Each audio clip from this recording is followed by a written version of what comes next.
नमस्कार। स्नेहा भक्ति चैनल में सभी का स्वागत है। भक्तों, आज मैं जो कहानी लेकर आई हूँ संकट चतुर्थी की कहानी है, जो प्रत्येक महीने में पूर्णिमा के बाद आती है। ये संकष्टी गणेश चतुर्थी कहलाती है। अधिकतर महिलाएं प्रत्येक चतुर्थी का उपवास करके गणेश जी से अपने परिवार को हर संकट, विपदा, बाधा, परेशानी से दूर रखे, इसी कामना के साथ उपवास किया करती है। सायंकाल में गणेश चौथ माता की पूजा करके कहानी कहती है। अगर आप भी गणेश चतुर्थी की कहानी सुनना चाहते हैं तो आइए सुनते हैं गणेश चौथ भगवान की कहानी।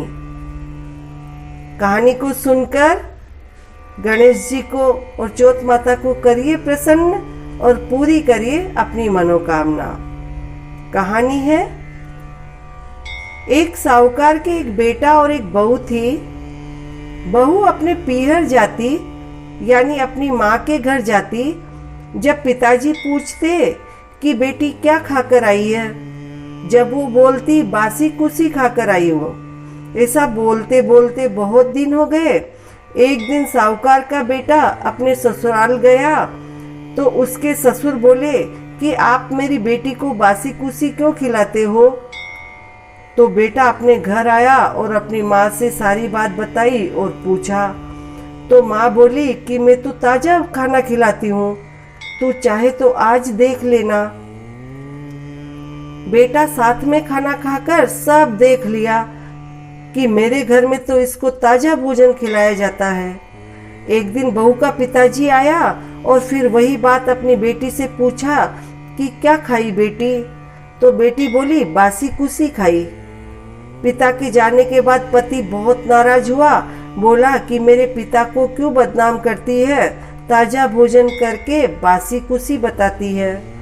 जब वो बहू बोली कि आप कमाए नहीं, आपके पिताजी कमाए नहीं, दादा परदादा के पैसों को बैठे बैठे खाते हो, तो वो बासी कुसी हुई कि नहीं। ये बात सुनकर उसका पति कमाने के लिए बाहर शहर चला गया। पहले के जमाने में चूल्हे पर खाना बनाते थे। उसी चूल्हे में हर दम महिलाएं थोड़ी आग रखती थी जिससे वापस चूल्हा जलाया जा सके। एक दिन साहूकार के घर में पूरी आग बुझ गई तो साहूकार की बहू पड़ोस में आग लेने गई तो वहां पर सब कोई गणेश चौथ भगवान की कहानी सुन रहे थे। तो वो पूछी कि आप सब लोग ये क्या कर रहे हो। तो पड़ोसन ने बोली कि हम चौथ भगवान की कहानी सुन रहे हैं। इस चौथ की कहानी सुनने से क्या होता है, साहूकार की बहू पूछी। तब वो पड़ोसन ने बोली कि इस कहानी को सुनने से अन्न धन होवे, बेटा पोता होवे और 12 बरस का बिछड़ा हुआ पति का भी मिलन हो जाता है। उसी दिन से उसने संकल्प कर लिया कि मैं भी प्रत्येक महीने की संकष्टी चतुर्थी को उपवास किया करूंगी, और वो उपवास करने लग गई। उसकी सास 4 समय का खाना उसको खाने को देती। वो उस दिन चतुर्थी के दिन एक बार का तो ब्राह्मण की लड़की को देती, दूसरी बार का खाना गाय को दे देती, और पहले राख से बर्तन मांजते थे, वहां जमीन कच्ची होती थी तो तीसरी बार का खाना वहां जमीन में गाड़ देती, और चौथी बार का खाना चांद को अर्घ देकर आप खा लेती। ऐसे व्रत करते करते 12 बरस हो गए। गणेश चौथ माता सोची कि इसको उपवास करते करते 12 बरस हो गए, अगर इसके पति को वापस इससे नहीं मिलाएंगे तो कलयुग में अपने को कौन मानेगा। उसी रात चौथ माता उसके पति को स्वप्न में बोले कि अब तुझे घर जाना है, वहां तेरी औरत तुझे बहुत याद करती है। वो बोला कि मैं तो बहुत काम में उलझ रहा हूँ, कैसे जा सकता हूँ। चौथ गणेश बोले कि दिन उगने के पहले ही चौथ गणेश जी का नाम लेकर दोनों घुटने मोड़कर बैठ जाना। देने वाले देकर चले जाएंगे और लेने वाले लेकर चले जाएंगे। वो सुबह उठकर वैसा ही किया। सब काम पूरा हो गया। पहले लोग पैदल ही आना जाना ज्यादा किया करते थे, तो वो भी पैदल ही घर आ रहा था। तो देखता है रास्ते में एक सांप आग में जलने को जा रहा है। तो साहूकार के बेटे ने उसको आग की तरफ जाने से रोका और छिचकारता हुआ दूर भगा दिया। वो सांप बूढ़ा था और अपने जीवन से दुखी होकर जलने जा रहा था। उस सांप को गुस्सा आ गया और बोला कि अब मैं तुझे खाऊंगा। वो साहूकार का बेटा बोला कि मैं 12 बरस से घर जा रहा हूँ, सो मुझे मेरी माँ से पत्नी से मिल लेने दे, पीछे खा लेना। सांप बोला कि कैसे विश्वास आए, तू तो छत पर जाकर पलंग पर सो जाएगा। वो बोला कि सीढ़ियां चढ़कर आ जाना। इतना कहकर घर आ गया और घर में उदास सा बैठा रहा, किसी से बात भी नहीं करे कि अभी रात को अपनी मृत्यु होने वाली है, सांप आएगा और मुझे डस लेगा और मेरी मृत्यु हो जाएगी।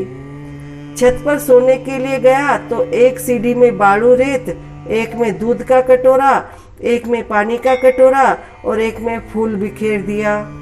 रात को सांप आया, पहले तो बालू रेत में खूब लोट पलोटा खाया, फिर सारा दूध पिया, फिर पानी पीकर फूलों की खूब सुगंध ली और छत पर जाने लगा।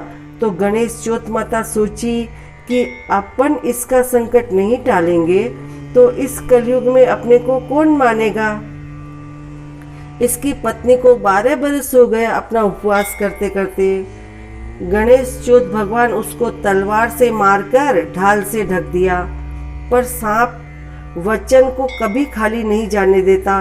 उसको बहुत गुस्सा होता है, तो थोड़ी सी पूंछ कटकर उसके जूते में गिर गई। पूंछ सोची कि ये जूता पहनेगा जब खाऊंगा। कीड़ियां आपस में बात करी कि इसकी पत्नी अपने को रोज आटा खिलाती थी, सो इसके पति की रक्षा करनी चाहिए। सब कीड़ियां मिलकर उस पूंछ को तोती कर दी। साहूकार के बेटे का संकट टल गया। सुबह उठने में देर हो गई तो बेटे को माँ जगाने गई तो सीढ़ियों में खून देखकर चिल्लाई कि मेरा बेटा मर गया। हाँ हल्ला से बेटे की नींद खुल गई और आकर सब बात बताई और माँ से पूछा कि मेरे जाने के बाद मेरे नाम से कोई पुण्य व्रत उपवास किया थे क्या। माँ बोली कि मैं तो कुछ भी नहीं करी बेटा, पर पत्नी बोली कि मैं 12 महीने की 12 चतुर्थी का उपवास तेरे लिए करती। माँ बोली कि हम तो तुझे कभी व्रत उपवास करते नहीं देखा, चारों समय में तुझे खाना देती।